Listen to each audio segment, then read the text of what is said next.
Ethics बहुत जरूरी है दोस्त। एक बेटा अपने घर गया अपनी माँ के पास, उसने माँ को बोला आज एक दुविधा में हूं माँ। तो माता ने बोला क्या हुआ? बोला आज एक ऐसा काम करने के लिए बोला गया है जिसमें पैसे तो बहुत है लेकिन मन गवाही नहीं देता। जिसमें पैसे तो बहुत है लेकिन मन गवाही नहीं देता।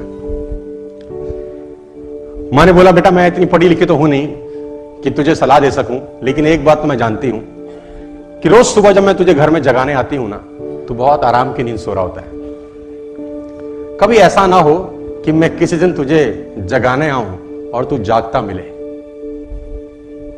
बाकी तू समझदार है। मां बोल के चली गई। मां बोल के चली गई और बेटा बोला mama I got my answer. I got my answer. Never in your life कभी अनएथिकल मत होना दोस्त, कभी अनएथिकल मत होना, है ना। तो कभी भी अनएथिकल एक्टिविटी में इन्वॉल्व मत होना। आपने नाम सुना है राजा जनक? बहुत इंपॉर्टेंट चीज समझाता हूं आपको। चलो सुना है आपने नाम? राजा जनक सीता जी के पिता थे। एक बहुत बड़े ऋषि हुए। आज आपको मैं थोड़ी ज्ञान की बात बता देता हूं। सीता जी के पिता राजा जनक थे। वो एक ऋषि के पास बैठे थे। ऋषि का नाम था याज्ञवल्क्य जी। याज्ञवल्क्य जी। तो राजा जनक और उनकी आपस में बात चल रही थी। तो राजा जनक याज्ञवल्क्य जी से पूछते हैं कि ऋषिवर आदमी किसकी रोशनी से देखता है? तो ऋषि बोले राजा कैसी बात कर रहे हो? तो बड़ी छोटी सी बात तुमने पूछी है। आदमी सूरज की रोशनी से देखता है। तो राजन बोले महाराज अगर सूरज अस्त हो फिर? तो ऋषि बोले फिर आदमी चांद की रोशनी से देखता है। तो बोला महाराज अगर अंधेरों से भरी रात हो, अमावस हो, तारे हो फिर? उसने ऋषि ने कहा कि फिर आदमी आवाज की दृष्टि से देखता है। बोला आवाज की दृष्टि? बोला हाँ तुम किसी वन में भटक जाओ, घनघोर अंधेरा हो, सूरज ना हो और कहीं दूर से तुम्हें कोई आवाज देके पुकारे तो तुम वहां जाओगे कि नहीं जाओगे?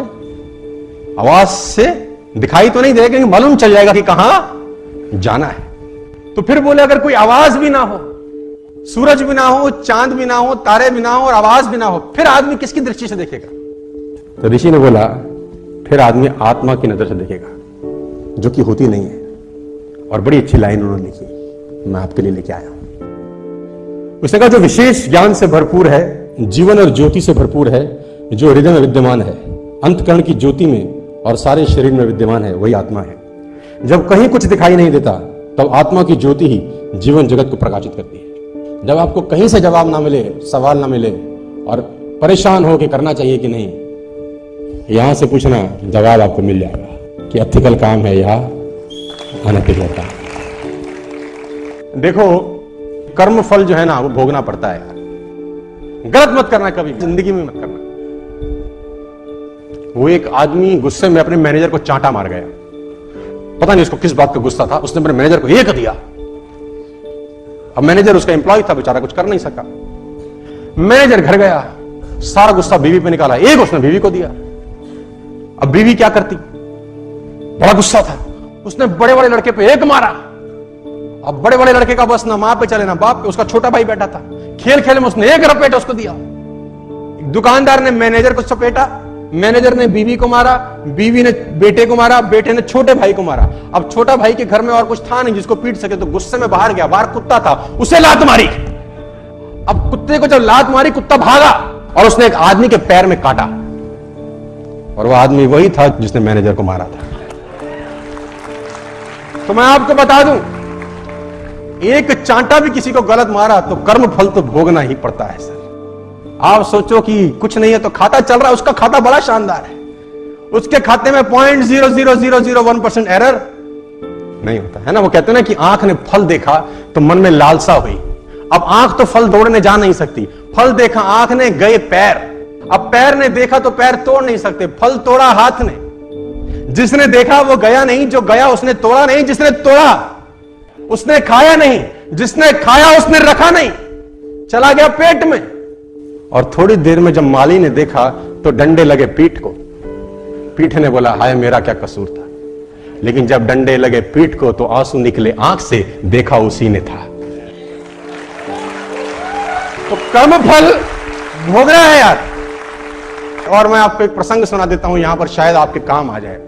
मैं 2 ग्रंथों से बड़ा प्रभावित हूं, रामायण और महाभारत, और मैं अक्सर इनकी बातें भी करता रहता हूं। वो पुराना इतिहास जो है उसमें जितना कुछ सीखने को है वो दुनिया में कहीं सीखने को नहीं है।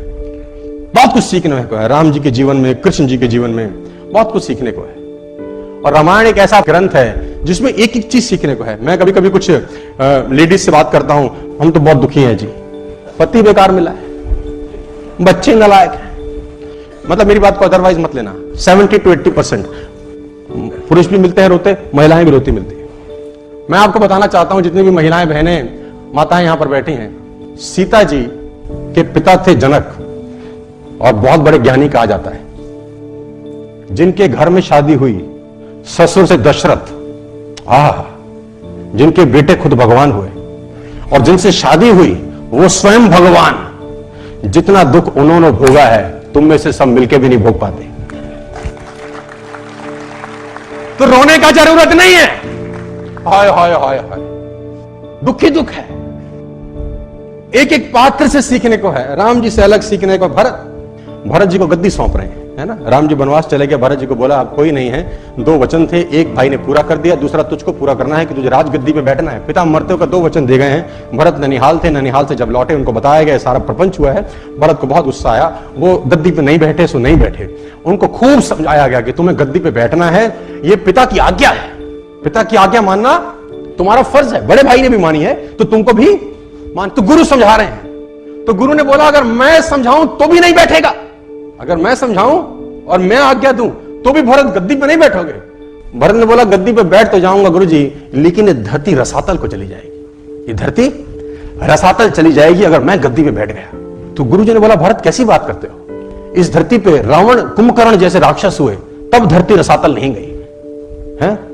रावण कुंभकर्ण जैसे राक्षस हुए, धरती रसातल नहीं गई। हिरण्याकश्यप जैसे राक्षस हुए, धरती रसातल में नहीं गई। भरत जैसा महात्मा बैठेगा तो धरती रसातल को चली जाएगी, कैसी बात करते हो। भरत ने बोला महाराज, कुंभकर्ण रावण का भार धरती माता सहन कर लेती है क्योंकि उसको पता है कि राक्षस है। हिरण्याकश्यप का भार धरती माता सहन कर लेती है क्योंकि उनको पता है राक्षस है। लेकिन जब रावण, कुंभकर्ण और हिरण्याकश्यप का काम राम का छोटा भाई करने लगे तो धरती माता भरोसा किस पे करेगी, ये तो रसातल को ही चली जाएगी। मैं नहीं बैठूंगा। वो नहीं बैठे सो हमारा तो 4 इंची दीवार इधर उधर हो जाए बस, भगवान कसम कोट केस हो जाते हैं। इसीलिए आपकी हमारी चर्चा हमारे जाने के बाद नहीं होगी, युग बीत गए हम उनकी बात कर रहे हैं। यार ऐसा कुछ करके जाना चाहिए।